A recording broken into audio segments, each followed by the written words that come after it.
자, 강의 시작하겠습니다. 오늘은 123쪽 포괄 손익계산서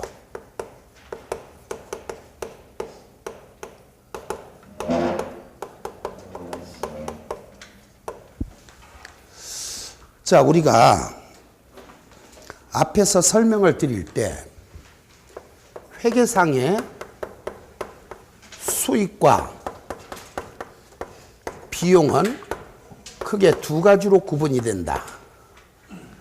첫째, 당기 순이익을 계산할 때 써먹을 수 있는 수익, 그걸 당기 손익이다 라고 말을 하고, 수익 중에서도 당기 순이익을 계산할 때 써먹을 수 없는 수익, 우리는 이걸 기타 포괄 손익이다 이렇게 말을 했고요. 비용 역시 당기 순이익을 계산할 때 써먹을 수 있는 비용, 당기 손익이라고 말을 했고, 당기 순이익을 계산할 때는 써먹을 수 없는 비용, 이걸 기타 포괄 손익이다 이렇게 말을 했죠. 이때 당기 순이익을 계산할 때 써먹을 수 있는 수익, 요거를 우린 다른 말로 당기 이익이다 라고 표현을 하기도 합니다. 비용 중에서도 당기 순이익을 계산할 때 써먹을 수 없는 비용, 우린 이걸 뭐라 그리는가? 당기 손실이다 라고 표현을 하기도 합니다. 그러니까 자, 우리가 흔히들 말하는 전체 수익에서 전체 비용을 뺀 건 총포괄 이익이라고 말을 했고, 당기 이익에서 당기 손실을 뺀 건 당기 순이익이 되는 거죠.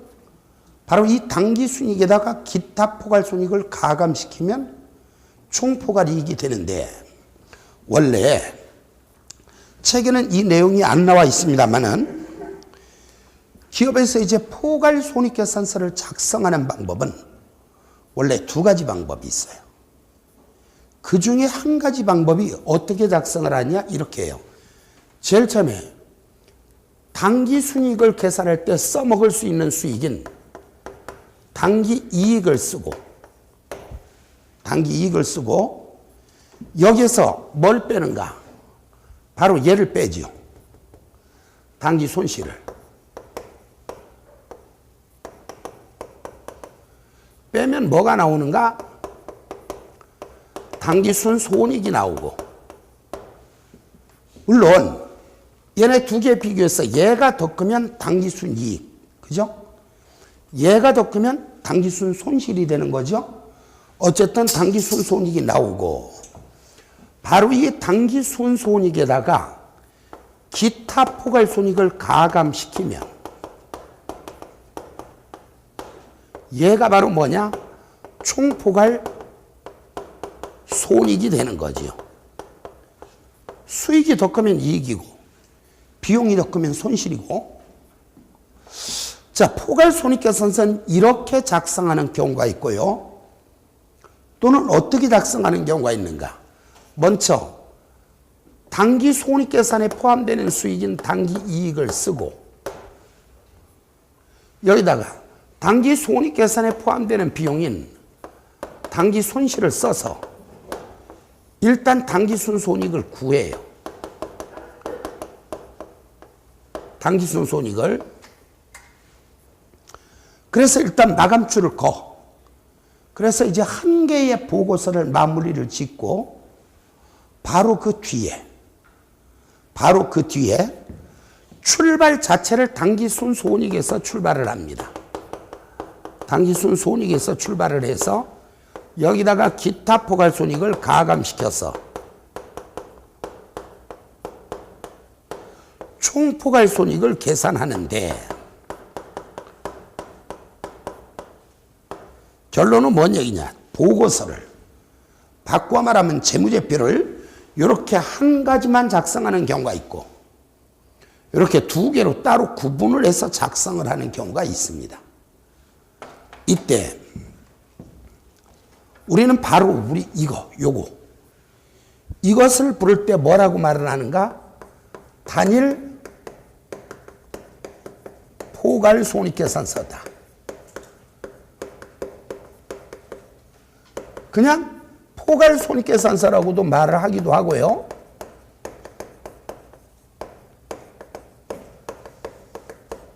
근데 앞으로 읽을 때 단일 포괄손익계산서다. 그러면 결론은 요걸 말하는 거예요. 요거. 자, 요거.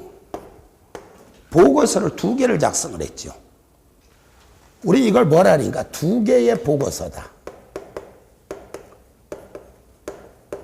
읽다 보면, 책을 읽다 보면 이제 2개의 보고서라고 나오면은 이걸 의미하는 거예요. 물론 이 2개를 합쳐서, 여기서는 이 2개를 합쳐서 부를 때 포괄손익계산서라고 말을 하지요.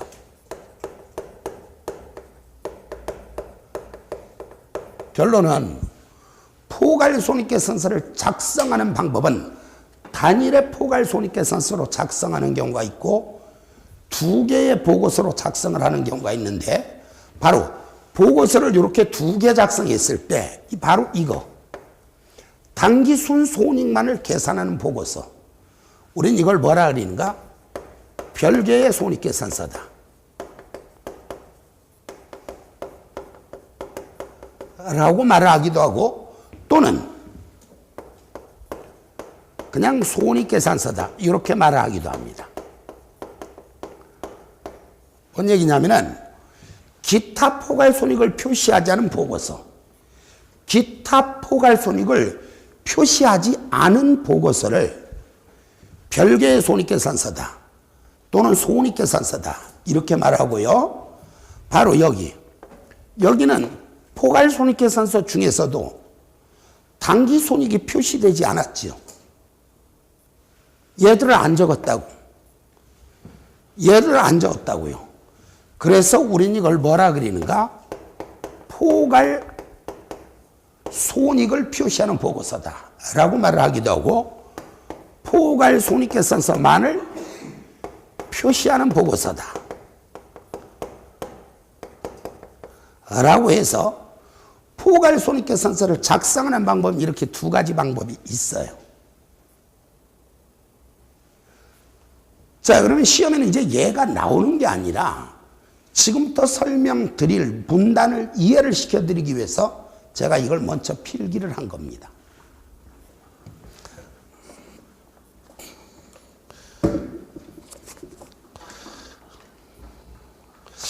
책을 보니까 이렇게 났어요. 123쪽 포괄손익계산서 해놓고 반가로 1번에 당기손익과 기타 포괄손익은 단일의 포괄손익계산서에 요거 당기손익과 기타 포괄손익은 단일의 포괄손익계산서에 2 부분으로 나누어 표시할 수 있다. 이렇게 당기손익이 나타나는 과정, 기타 포괄손익을 표시하는 과정 따로 나누어서 2 부분으로 표시할 수 있다. 외워야 될 건 강조를 하지만 그래도 이해는 하고 넘어가야 되겠기에 설명을 하는 겁니다. 이 뜻이 무슨 뜻인지, 자, 이때 이 2 부분은 당기손익 부분을 먼저 표시하고, 요거 당기손익 부분을 먼저 표시하고 이어서 기타 포괄손익을 표시함으로써, 함께 표시된다. 결론은 당기손익과 기타 포괄손익을 함께 표시한다. 이게 단일의 포괄손익계산서예요. 그런데 3번째 줄 중간에 보니까 당기손익 부분을 별개의 손익계산서로 표시할 수도 있다. 이렇게 별개의 손익계산서로 표시할 수도 있다. 그러한 경우 별개의 손익계산서는 포괄손익을 표시하는 보고서 바로 앞에 위치한다. 말뜻은 이해하셨죠? 뭐 대단히 중요한 표현은 아니지만 그래도 용어는 무슨 뜻인지 이해는 하고 가셔야 되겠습니다.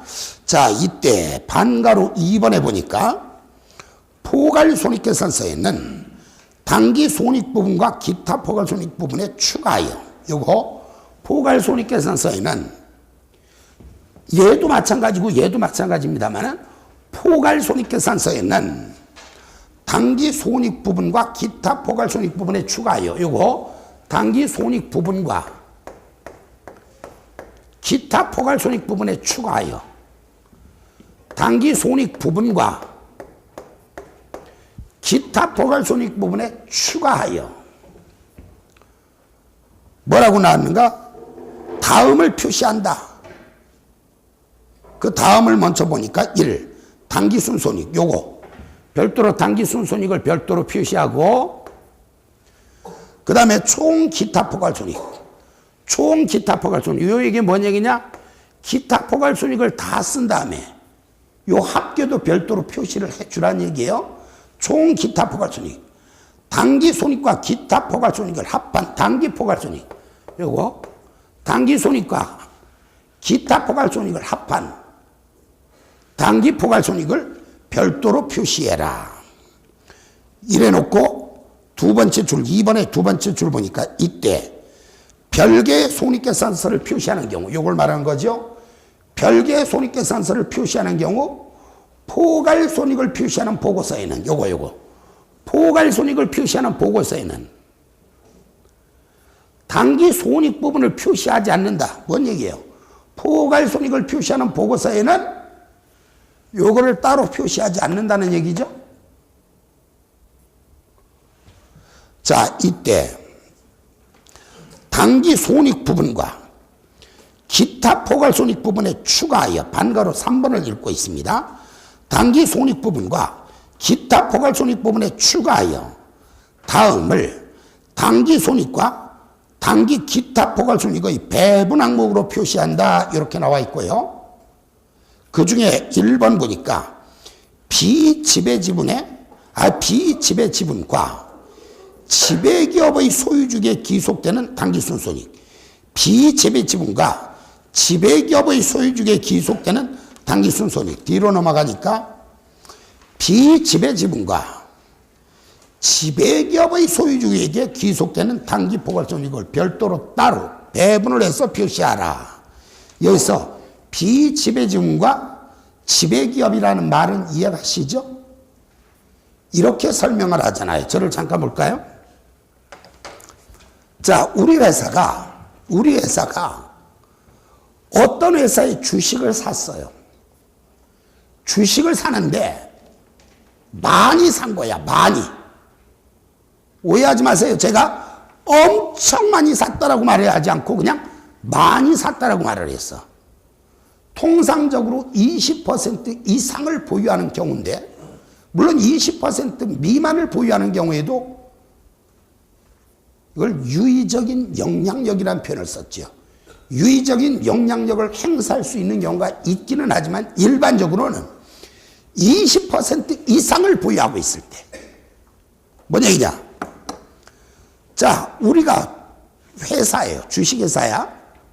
근데 우리 회사에서 발행한 주식을 어떤 사람이 많이 사갔어요. 그럼 나는 그 사람의 눈치를 봐야 돼, 안 봐야 돼? 볼 수밖에 없죠? 바로 나는 그 사람의 눈치를 보고 그 사람이 우리 회사의 재무정책과 영업정책에 많은 영향을 미칠 때. 반대로 얘기하면 한 번만 따라하세요. 다 같이 투자회사가 피투자회사의 재무정책과 영업정책에 유의적인 영향력을 행사할 수 있다면, 자, 이때 우리 투자회사는 우리의 투자를 받은 저 회사, 나한테 유의적인 영향을 받는 저 회사를 부를 때 회계를 안 하는 사람들은, 일반인들은 뭐라고 말한다 그랬어? 쟤는 나의 꼬붕이야. 이렇게 말하고, 회계를 하는 사람들은 뭐라 그러는가? 저 회사는 우리 회사의 관계기업이야. 이렇게 말한다 그랬어요. 그럼 관계기업이란 완전한 지배를 받는 건 아닙니다. 그렇죠? 그런데 이런 경우는 어떻게 되는가? 자, 여기 어떤 회사들이 있어요. 회사들이 이 회사에서 발행한 지분의 50%를 추가해서 이 사람이 투자를 했어. 이번엔 유의적인 영향력을 행사를 하는 정도가 아니라 완전한 지배를 하고 있는 겁니다. 50%를 초과해서 보유하고 있으니까. 자, 이 회사 지분의 50%를 얘가 투자했고 이 회사 지분의 50%를 얘가 투자했다고 쳐. 그러면은 이 아래도 회사들이 잔뜩 있을 수 있는데 이 회사 지분의 50%를 얘가 투자하고 얘가 투자하고 얘가 투자하고 얘가 투자하고 얘가 투자하고 얘가 투자하고 얘가 투자했다고 쳐요. 그러면 이 회사를 지배하는 건 얘입니다. 이 회사를 지배하는 건 얘고 결과적으로 얘는 전체 회사를 다 지배하는 거죠. 바로 우리는 얘를 부를 때 지배회사다라는 표현을 쓰고 지배회사다라는 표현을 쓰기도 하고 또는 뭐라니까 그 회사가 우리 회사의 모기업이야 모회사야 이런 말 쓰기도 하죠. 얘가 이제 모회사가 되는 거예요. 지배를 받는 회사들을 종속회사라고 말하죠. 관계기업보다는 관계기업은 유의적인 영향을 행사를 하는 거지만 종속회사는 완전한 지배를 받는 경우를 말하는 겁니다. 자, 바로 이 기업들을 다 합쳐서 한꺼번에 묶어서 말할 때 우리는 재벌이라는 표현을 쓰기도 하고 영어로는 그룹이라는 표현을 쓰기도 하죠. 삼성그룹, 현대그룹, SK그룹 이런 식으로. 자, 원래 이렇게 지배 종속관계에 있는 회사들은 이 회사의 전체 재무제표를 묶어서 하나의 재무제표를 다시 작성해야 되는데 바로 그 재무제표를 우린 연결재무제표다라고 말을 하기는 해요. 연결재무제표다라고 말을 하는데 우리 시험에서는 연결재무제표는 범위가 아니라는 판단에 이 책에는 내용이 수록되어 있지 않습니다. 그렇다면 지금 여기 보니까 비지배지분과 지배지분이라는 표현을 썼거든요. 그러면은 자 보세요. 이 회사에 지분의 50%를 초과해서 얘가 가지고 있다면 비지배지분에 귀속되는 게 얼마냐? 50% 미만에 해당되는 건 비지배지분에게 귀속되는 것이고 50%를 초과하는 뭐 돈을 벌었다. 그럼 내가 벌은 이익의 50%를 초과해서 얘가 가져가는 거고. 그렇죠? 지금 여기서 말하는 자 123페이지 맨 아래서 땡글뱅이 1번에 보니까 비지배지분과 지배기업의 소유주 요 얘기 그 얘기를 하는 거예요. 비지배지분과 지배기업의 소유주에 귀속되는 당기순 손익과 비지배지분과 지배기업의 소유주에 귀속되는 당기포괄 손익은 별도로 이렇게 배분을 해서 표시하라 그 내용이 나와 있는 거고. 자, 여기 1, 2, 3번까지는 딱히 그렇게 시간을 많이 투자해서 외워야 될 부분은 아닌 것 같고 읽으면서 아 이게 이런 뜻이구나 정도는 이해는 하고 넘어가셔야 되겠다. 자, 그러면 이제 핵심은 지금부터인데 124쪽에 4번입니다. 여기서는 이제 제일 중요한 표현이 제목이 제일 중요해요. 제목 한번 읽어보세요. 뭐라고 났어요? 당기 손익부분 또는 손익계산서에 표시되는 정보. 들어보세요. 당기 손익부분 또는 손익계산서에 표시되는 정보. 요거. 당기 손익부분은 요걸 말하는 거죠. 당기 손익부분 또는 손익계산서. 당기 손익부분 또는 손익계산서에 표시되는 정보 해놓고 제가 강의는 뭐라고 하는가? 당기 손익부분 또는 손익계산서에는 반드시 수용금지법을 표시해야 된다라고 말할 거예요. 수용금지법 맨 끝에 중단영업의 합계를 표시하는 단일금액하고 나와 있는데 그것까지 외울 것 같으면은 수용금지법 중 그걸 빼고 할 것 같으면 수용금지법. 근데 앞으로도 이제 강의하다가 제가 질문한단 말이에요. 여러분 당기 손익부분 또는 손익계산서에서는 반드시 어떤 정보를 표시해야 된다고요? 하면은 수용금지법 하고 대답 잘해. 근데 이번엔 거꾸로 물어봐. 여러분, 수용금지법이 뭐죠? 수용을 금지하는 거예요. 뭐 이렇게 나오면 안 되지. 수용금지법이 뭐냐? 당기 손익부분 또는 손익계산서에 표시되는 정보입니다. 자, 이따가 저를 잠깐 보세요. 이따가 제가 여러분한테 뭔 표현을 쓰냐면은 당기 손익으로 인식하는 비용의 표시 방법. 잠깐 찍고 올게요. 요거. 당기 손익으로 인식하는 비용의 표시 방법. 요거. 당기 손익으로 인식하는 비용의 표시 방법은 한마디로 비용을 표시하는 방법은 두 가지가 있습니다. 성격별로 표시하는 경우와 기능별로 표시하는 경우가 있습니다. 이렇게 말할 거예요. 그래서 흔히들 사람들은 성격별 포괄손익계산서 또는 기능별 포괄손익계산서 이런 표현을 쓰는데 성격별이나 기능별이나 말의 의미는 한마디로 비용의 표시 방법을 의미하는 거예요. 그런데 성격별로, 자, 이따가는 이렇게 말을 해. 성격별과 기능별의 가장 큰 차이. 성격별과 기능별의 가장 큰 차이는 뭐냐? 매출원가를 표시하는가 안 하는가의 차이다. 그래서 이따가 강의할 내용인데 성격별에서는 매출원가라는 걸 표시하지 않고 기능별에는 매출원가를 반드시 표시해야 된다 이렇게 말할 거거든요. 그런데 성격별과 기능별 따지지 않고 모두 공통적으로 표시되는 게 뭐냐? 수용금지법입니다. 자, 이제 여기다 필기 하나 할까요? 당기 손익부분 또는 손익계산서에 표시되는 정보하고 나와 있는 데다가 이거 지울게요. 자, 당기 손익부분 또는 손익계산서에 표시되는 정보 옆에다가 화살표 해놓고 이렇게 써보세요. 성격별과 기능별의 공통이라고 표시를 해보세요. 이해를 위해서 이렇게 표시하라고 말씀드립니다. 성격별과 기능별의 공통. 무슨 얘기냐면은 이 수용금지법은 자, 비용을 성격별로 표시하건 기능별로 표시하건 따지지 않고 양쪽에 다 표시가 되는 것들입니다. 수용금지법.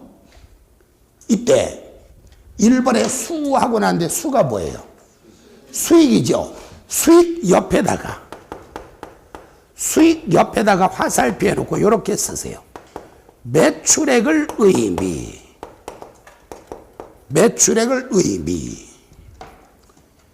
자, 여기서 수용금지법의 수는 이 기업의 모든 수익을 말하는 게 아니라 수익 중 매출액을 의미하는 겁니다. 그러니까 성격별로 작성을 하건 기능별로 작성을 하건 반드시 매출액은 따로 표시를 하라는 얘기예요. 근데 이제 실제 기업에서는 작성을 할 때 매출액이라는 용어를 쓰기도 하지만 실제로 작성할 때 그냥 수익 이렇게 쓰고도 작성하는 경우가 있는데 매출액이 제일 처음에 포괄손익계산서 보면은 이제 기업에서 여러분들이 나중에 재무제표를 실제로 보다 보면은 어떤 회사는 제일 처음에 수익 이렇게 써 있는 데가 있고 어떤 회사는 제일 처음에 매출액 이렇게 써 있는 데가 있는데 오해하시면 안 돼. 이 수익은 이 기업의 전체 수익을 말하는 게 아니라 포괄손익계산서 맨 위에 표시되는 수익은 그냥 매출액을 의미하는 거예요. 매출액을 별도로 표시하고 그 다음에 2번에 뭐라고 나왔는가? 영업이익 또는 영업손실 나왔죠? 반드시 영업이익 또는 영업손실을 반드시 표시하라. 수영, 수익, 영업이익 또는 영업손실. 시험 볼 때는 이렇게 나올 수 있죠. 뭐라고 나오냐면은 자, 당기손익 부분 또는 손익계산서에 표시되는 정보에 해당하지 않는 것은 해놓고 지문에 매출액 이렇게 나와 있다고 해서 어머 수용금지법이 아니네 찍 하면 안 돼. 왜? 여기서 말하는 수익은 매출액을 의미하는 거니까 매출액은 반드시 표시해야 된다는 거예요. 자, 수익, 다른 말로 매출액. 2번에 영업이익 또는 영업손실. 금융원가. 뭔 얘기냐면은 여기서 금융원가는 이자 비용을 의미하는 거예요. 그 이자 비용하고 쓸 필요도 없어. 시험에는 그냥 금융원가라고 나올 테니까. 그러니까 다른 회사에 돈을 빌려오고서 별도로 이자를 준 것이 있다면 그건 반드시 따로 표시하라는 얘기입니다. 그 다음에 수영금 해놓고 지는, 여기서 지는 앞에 지가 아니라 맨 끝에 지분할 때 지예요. 맨 끝에 지분할 때 지. 뭐냐면은 지분법 적용 대상인 관계기업가. 자, 보세요. 제가 아까 이랬잖아. 투자회사가 피투자회사의 재무정책과 영업정책에 유의적인 영향력을 행사할 수 있다면 우리는 저 기업을 부를 때 저 회사는 우리 회사의 관계기업이야 라고 말한다 그랬거든요. 이 관계기업에 대한 투자는 무조건 지분법으로 처리하라 라고 나중에 배울 거예요. 그 다음에 공동기업이라는 게 있어. 공동기업.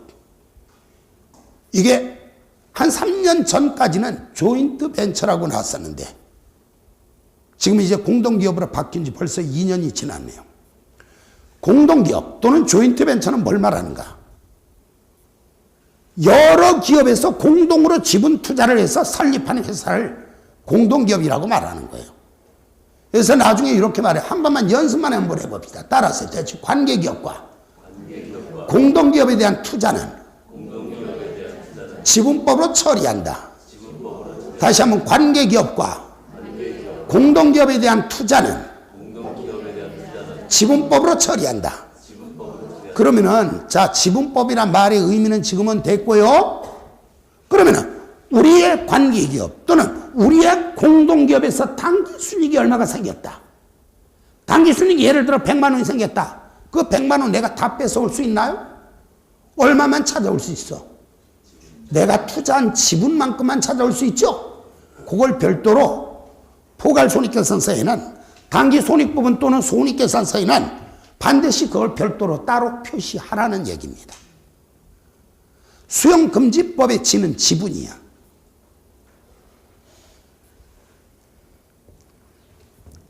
그 다음에 뭐라고 나누는가? 법인세 비용. 법인세 낸 것이 있으면 별도로 반드시 표시를 하라는 얘기입니다.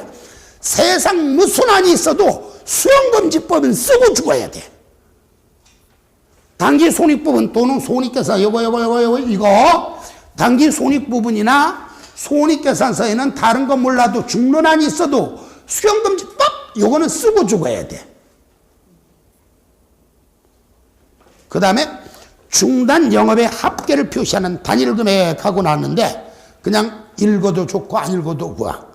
왜냐하면 우리 시험에 중단 영업까지 출제하기 뭐 할 것 같아서. 근데 하나 정도 더 외운다고 해서 큰 탈이 안 난다면 수용금지법 중 하고 외워도 무방하기는 하겠죠. 자, 됐습니다. 당기손익 또는 손익계산서에는 반드시 수용금지법을 표시하라. 영업손익의 구분 표시. 영업손익의 구분 표시. 저를 보시기 바랍니다. 우리가 앞에서 이미 많이 배웠는데 여러분 매출액에서 매출원가를 뺀 거. 매출액에서 매출원가를 뺀 걸 뭐라 그랬는가? 매출 총이익이라고 말을 했죠. 동시에 바로 그 매출 총이익에서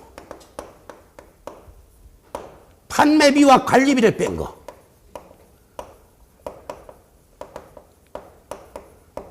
이게 영업이익이거든. 이 얘기는 바꾸어 말하면 매출액에서 매출 원가도 빼고 판매비와 관리비도 빼주면 영업이익이 나온다는 얘기네요. 한 번 더. 매출액 마이너스 매출원가는 매출총이익. 매출총이익 마이너스 판매비와 관리비는 영업이익. 바꾸어 말하면 매출액 마이너스 매출원가 마이너스 판매비와 관련된 영업이익이란 얘기죠. 조금 전에 그랬잖아요. 수용금지법. 다른 건 몰라도 영업이익은 반드시 표시해야 된다. 근데 저는 지금은 올해 2018년부터는 전 세계가 미국이나 일본 등을 포함한 전 세계가 단일의 기준을 사용을 합니다. 올해부터는. 2018년부터는. 작년까지는 근데 말이 국제회계 기준이었지 유럽 중심의 회계였었어요. 그걸 우리가 도입을 했던 거지요. 근데 올해부터는 전 세계가 단일의 기준이 되다 보니까 국제회계 기준에서 많은 변화가 생겼던 거예요. 왜? 미국이 새로 들어오다 보니까 아무래도 미국의 국력이 있다 보니까 입김이 많이 작용된 것 같아요. 그래서 이제 많은 부분에 개정이 있었는데 저는 여기서 우리나라에서 국제회계 기준이 적용된 시험이 2010년부터 적용이 됐었어요. 근데 옛날에는 영업이익이란 말이 있었었어. 옛날에는. 국제회계 기준이 도입되기 전에는. 근데 국제회계 기준이 딱 도입이 되면서 이 영업이익이란 말 자체가 없어졌었어요. 국제회계 기준은 영업이익이란 말 자체가 어디에도 안 나와 있었어.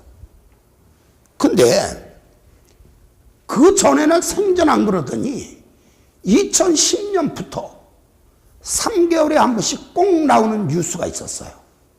뭐냐면은 삼성전자에서 분기별 사상 최대 영업이익을 발표했다. 아, 미치겠는 거야. 분명히 나는 영업이익을 뭔지 모르는데 한달 소리가 에이 나도 영업이익 알았었는데 그건 옛날 얘기고 옛날에 영업이익이 있었죠. 국제회계 기준이 도입이 되면서 영업이익이란 말 자체가 사라졌었다니까. 근데 뻑하면 한다는 소리가 삼성전자에서 분기별 사상 최대 영업이익이 얼마다 발표했다 뭐 이런 거 나오잖아요. 그럼 미치는 거예요. 수강생들이 영업이익이 뭐예요? 회계에 그런 거 없는데요. 그래서 제가 느끼는 게 하나가 그러다 보니까 삼성전자라는 게 대단한 기업이구나. 예를 들어서 그냥 단순하게 생각해 볼까요? 미국 빠지고 일본 빠지면 삼성전자가 전 세계에서 차지하는 비중은 상당히 클 거 아닙니까? 국제회계 기준에서 얘들 때문에 이게 도입이 된 것 같은 그런 기분이 들어요. 그래서 야 삼성전자가 대단하구나. 저는 이제 개인적으로는 그렇게 생각을 하는데 자 여기서 중요한 거. 자 보세요. 잠시 후에 설명드릴 내용인데 삼성전자에서 사상 최대의 영업이익을 발표했다. 뭐 이번에 1사분기의 영업이익은 예를 들어 150조 원으로 발표했다. 예를 들어 이렇다고 쳐요. 그러면 사실은 요 150조 원은 뭐냐면은 그 누구도 몰라. 진정한 영업이익. 진정한 영업이익이 그 누구도 모르고 삼성전자에서 요 영업이익을 계산한 그 사람 있죠? 그 한 사람만 아는 거예요. 진정한 영업이익은 누구도 몰라. 왜? 요거는 그 회사에서만 사용하는 영업이익이야. 일명 이 영업이익을 잠시 후에 말할 때 조정 영업이익이라고 말을 해요. 걔들이 말하는 영업이익은 진정한 영업이익이 아니라 그 당시에 말하는 영업이익은 아마도 제 추정컨대 조정 영업이었을 것이다. 어쨌든 이유가 어떻게 됐든 지금은 어쩔 수 없이 영업이익을 반드시 표시해야 되는데 그 규정을 한번 읽어보겠습니다. 1번 기업은 수익에서 매출 원가 및 판매비와 관리비를 차감한 영업이익을 포괄손익계산서에 구분하여 표시한다. 기업은 요거 수익에서 매출원가 및 판매비와 관리비를 차감한 영업이익을 포괄손익계산서에 반드시 구분하여 표시한다. 죽는 한이 있어도 수용금지법은 쓰고 죽자 얘기죠. 이때 다만 영업의 특수성을 고려할 필요가 있는 경우나 그래서 영업의 특수성을 고려할 필요가 있다. 이 얘기는 무슨 얘기냐면은 도대체 우리 회사는 매출원가가 얼마인지를 모르는 회사들이 있어요. 예를 들어서 이따 잠시 후에 휴식 시간에요. 원장님한테 가서 원장님 학원의 매출원가가 도대체 얼마나 돼요? 라고 물으면 뭐라고 대답할까요? 학원의 매출원가가 어디 있어요? 예를 들어 은행 같은 데 매출원가가 있나요? 은행 같은 데 매출원가가 있을 수가 없죠. 아, 남한테 돈 빌려주고 이자나 받는데 그건 무슨 매출원가가 있을 수 있어? 어쨌든 매출원가를 따로 구분하기 어려운 회사, 즉 영업의 특수성을 고려할 필요가 있는 경우나 비용을 성격별로 분류하는 경우, 비용을 성격별로 분류하는 경우. 왜? 이따가 제가 뭐라 하는가? 성격별과 기능별의 가장 큰 차이는 매출원가라는 말을 쓰는가 안 쓰는가의 차이라 그랬어요. 성격별에서는 매출원가는 말 자체가 없습니다. 그래서 비용을 성격별로 분류하는 경우에는 영업이익을 어떻게 계산하는가? 이렇게 계산하라고요. 그냥 영업수익에서 영업비용을 빼서 영업이익을 계산할 수도 있다. 그 내용이 나와 있는 거예요. 영업수익에서 영업비용을 차감한 영업이익을 포괄손익계산서에 구분하여 표시할 수 있다. 자, 그러다 보니까 앞으로는 요거 영업이익을 계산하는 문제가 다시 이제 과거와 같이 단골 문제로 떠오를 수가 있는데, 그럼 영업이익을 계산하기 위해서는 잘 보세요. 매출액은 하나밖에 없으니까 신경 쓸 필요가 없고, 매출원가는 간단하게 계정을 그려서 기초상품재고액, 순매입액, 기말상품재고액 쓰면 매출원가 나오니까 간단하게 구할 수 있단 말이에요. 그럼 영업이익을 계산하기 위해서는 반드시 판매비와 관리비가 뭔지를 알아야 되는데, 판매비와 관리비가 뭐냐라고 물으면 이렇게 대답하시면 되네. 비용 중 매출원가 이기법 손실, 매출원가 이기법 손실을 제외한 나머지 비용, 박스 안에 나와 있네요. 박스 안에 보니까 당기손익으로 인식되는 비용 중 매출원가 이기법 손실, 매출원가 이기법 손실을 제외한 나머지 비용은 판매비와 관리비다. 찾으셨나요? 이는 뭐야? 이자 비용. 기는 기부금과 기타의 대손상가비가 있는데, 저를 잠깐 보실까요? 우리가 대손상가비라는 용어는 사실은 이제 국제회 기준엔 대손상가비라고 안 그래요. 국제회 기준에선 대손상가비란 말 대신에 원래는 손상차손이라는 말을 사용을 하는데, 이 수치채권과 관련해서는 아직도 시험에 손상차손이라는 말 대신에 대손상가비로 출제될 가능성이 있어요.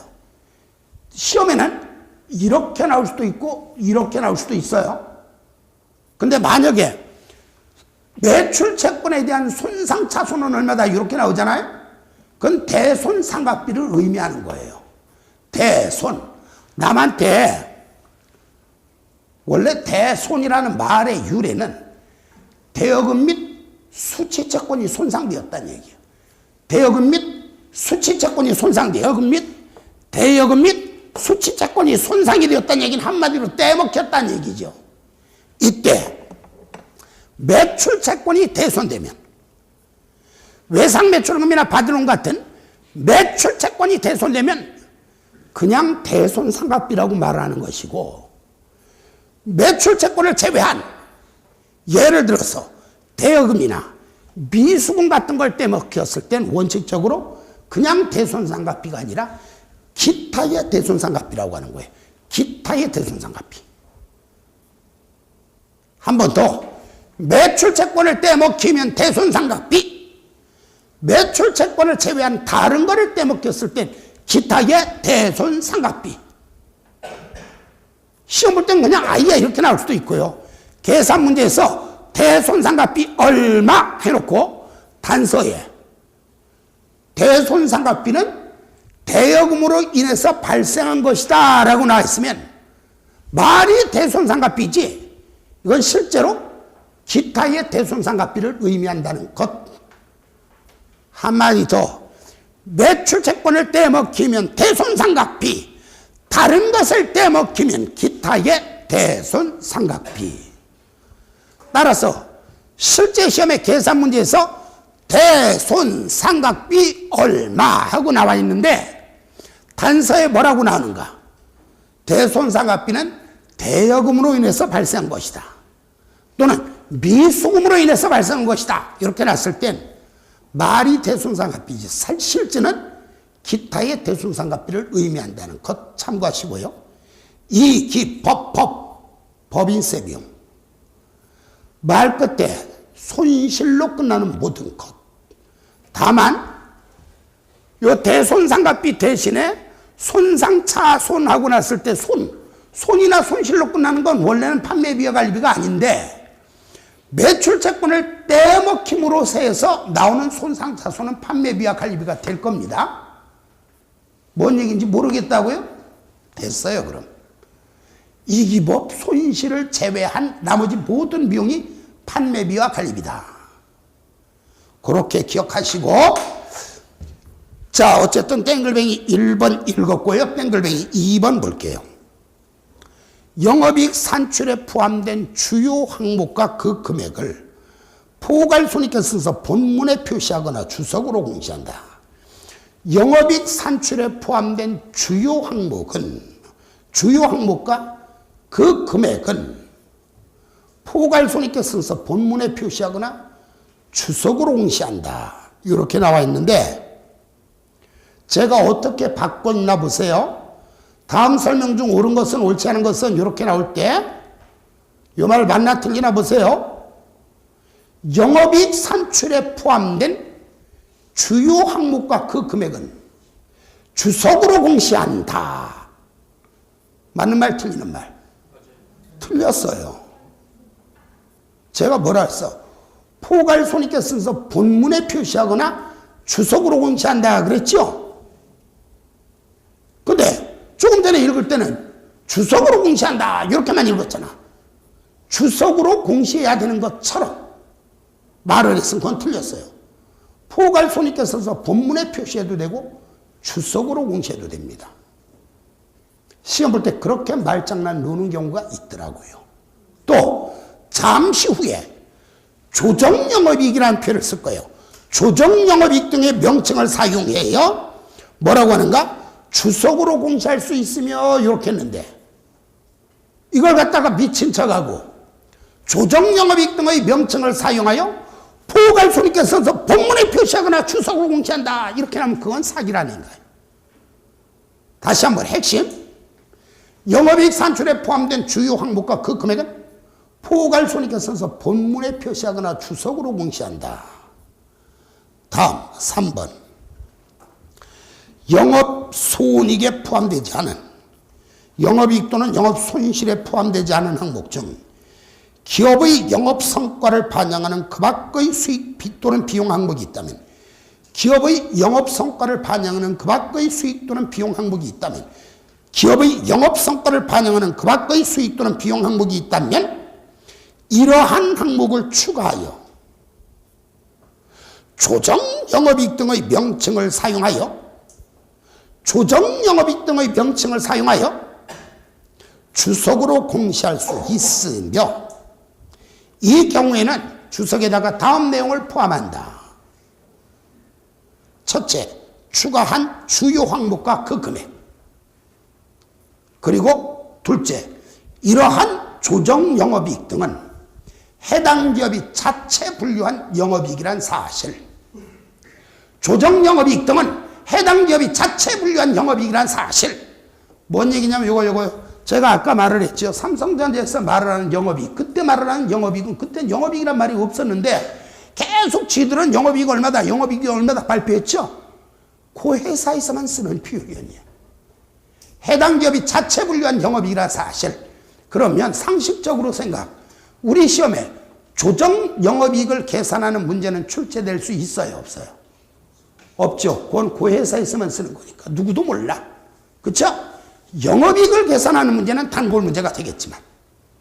자, 계속해서 반가로 6번. 기업의 재무 성과를 이해하는 데 목적 적합하다면 당기손익과 기타 포괄손익을 표시하는 보고서에 항목 제목 중간합계를 추가하여 표시한다. 목적 적합하다면 항목 제목 중간합계를 추가하여 표시한다. 이 내용은 재무상태표 강의할 때 미리 얘기했었죠.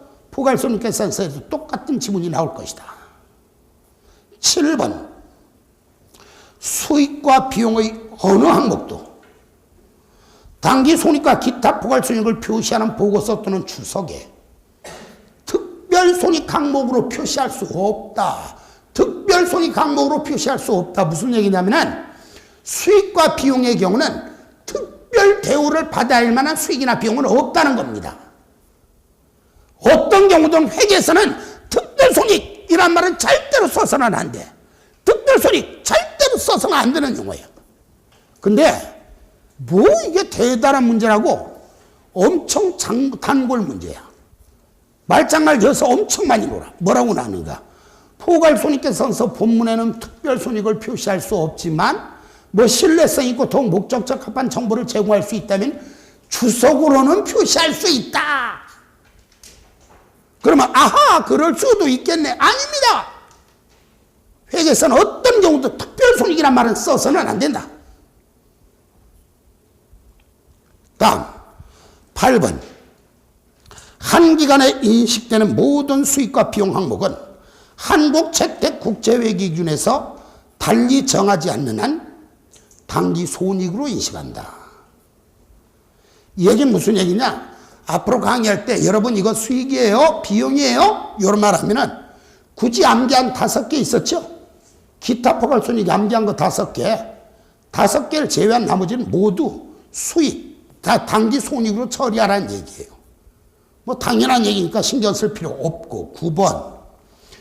기타 포괄손익의 항목과 관련한 법인세 비용 금액은 기타 포괄손익 항목과 관련한 법인세 비용 금액은 기타 포괄손익 항목과 관련한 법인세 비용 금액은 포괄손익계산서에 공시해도 되고 주석으로 공시해도 되고 기타 포괄손익의 항목과 관련한 법인세 비용의 금액은 포괄손익계산서나 주석에 공시한다. 지금 읽었던 거 앞에 반가로 1, 2, 3번은 조금 난이도가 있다고 보고 4번부터 9번까지는 전부 익숙해져야 할 것이고 별도로다가 영업이익 계산식 공식 기억하셔야 되겠죠. 영업이익은 어떻게 구하는가? 매출액 마이너스 매출원가는 매출총익, 매출총익 마이너스 판매비와 관리비는 영업이익. 결과적으로 매출액 마이너스 매출원가 마이너스 판매비와 관리비는 영업이익. 영업의 특수성을 고려할 필요가 있는 경우나 비용을 성격별로 분류하는 경우에는 영업수익 마이너스 영업비용 하면은 영업이익이 나온다. 근데 뭐 설마 계산하는 문제가 얘가 나오겠어요? 얘가 나오겠지. 그럼 판매비와 관리비의 종류도 암기하셔야 되겠네. 판매비와 관리비란 비용 중 매출 원가 이기법 손실을 제외한 나머지 비용, 이자 비용 기부금 기타의 대손 상각비 법인세 비용. 이 시간 강의는 여기까지만 나갑니다.